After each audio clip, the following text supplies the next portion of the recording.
Hello everybody, I'm McCord, and today I just wanted to make a follow-up to my earlier video about the top 100 movies of all time list. And I just have a lot of problems with this list, and I've been thinking about it since October or whenever I filmed that video. The first problem is, obviously, it's weird to rank movies because they're a subjective thing. So I could objectively rank someone's skill in a video game. If it's a death match and someone gets the most kills, you can go, that person's performance was the best. But to objectively rank a video game itself is kind of weird, and movies are the same way. It's weird to sit there and go, this is the best movie, this is the second best movie. One of the problems is that we're working with an outdated list. It's from 2007 and it's 11 years out of date. The fact that they didn't have anything newer than 2001 is kind of silly. That's just one small hiccup. Looking at the list, about 50% of it was actually from pre-1960. 20 movies were from 1970, 12 movies from the 1980s, and I think 5 movies from the 1990s. In fact, there's kind of not that many from the 80s, which is surprising because for a lot of people that was the best era of film, hands down. I obviously take an issue with the fact that Back to the Future is not on their list. It's obviously my favorite film of all time. I talk about it nonstop, constantly. Obviously, it's my own favorite film, so there's a little bit of bias, but I also think it's one of the most influential and one of the most referential movies that there's ever been. Everything in Back to the Future, from the car, the clothes, the score of the movie, the soundtrack of the movie, everything about that movie stands out as something from that movie, and it all gets constantly referenced all the time. Gigawatts, 88 miles per hour, DeLorean, Johnny B. Good, all that stuff gets constantly referenced as stuff that was in Back to the Future. Back to the Future 2 gets constantly referenced because they go to the future, and we like to make fun of that, and we like to talk about hoverboards and that kind of thing. Those movies are really influential, and they're not on this list, which in a lot of ways seems to be a list of the most influential movies ever made,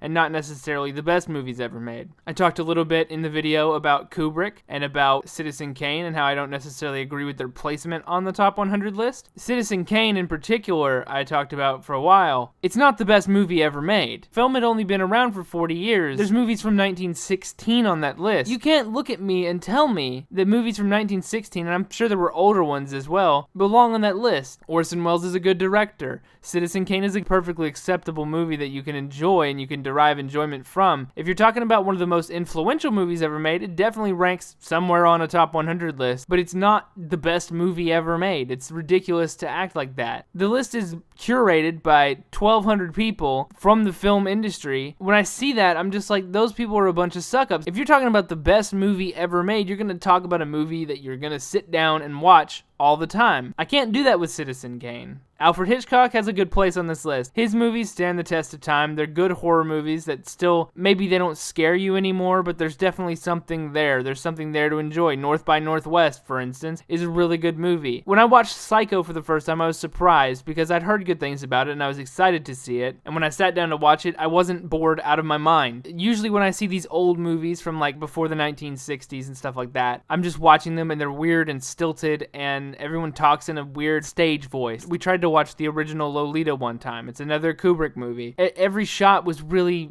kind of weird. Everything happened in a really unnatural way, and I didn't like it, and it was hard to watch. That's kind of my problem with Kubrick. Older movies didn't have that problem more. I've seen The Shining, and I liked it, and it was unnerving. I've tried to watch 2001. I was excited to see it. When I actually sat down to watch it, I was just bored out of my mind. He's a good cinematographer. Like, he has good direction when it comes to like planning out his shots and making something that looks really beautiful. And there's definitely something to learn there. He definitely has a place on the list. I don't know if he needs 4 or 5 places on the list, but by far the biggest problem with this list, hands down, is the fact that Empire Strikes Back isn't on this list. What in the world are you doing? It should rank higher than Star Wars. Like, everyone knows that. There's lots of things like that on this list. I've never seen any of the Godfather movies, but it's commonly believed by, like, almost everyone that Godfather 2 is better than Godfather 1. Godfather Part 2 is, like, number 34, and Godfather Part 1 is number 2 on the list. It's all messed up. They will not concede that a sequel can be better than the original when they wrote this list. They will not concede that old movies aren't necessarily good just because they're old, and just because we call it the golden age of cinema doesn't mean anything. Yes, they were visionary at the time, and they broke new ground, like, for instance, Psycho, which I really love. There are better horror movies than Psycho. Hitchcock's great. He was really clever, and I like hearing stories about Orson Welles and about Kubrick and about Hitchcock, like, in their heyday, back when they started making movies. And yes, they pioneered this stuff. They came up with this stuff, and they should be revered as awesome directors. That doesn't mean that their movies are still the best. They're still good, and we can still learn something from them, and we can still look back to them. But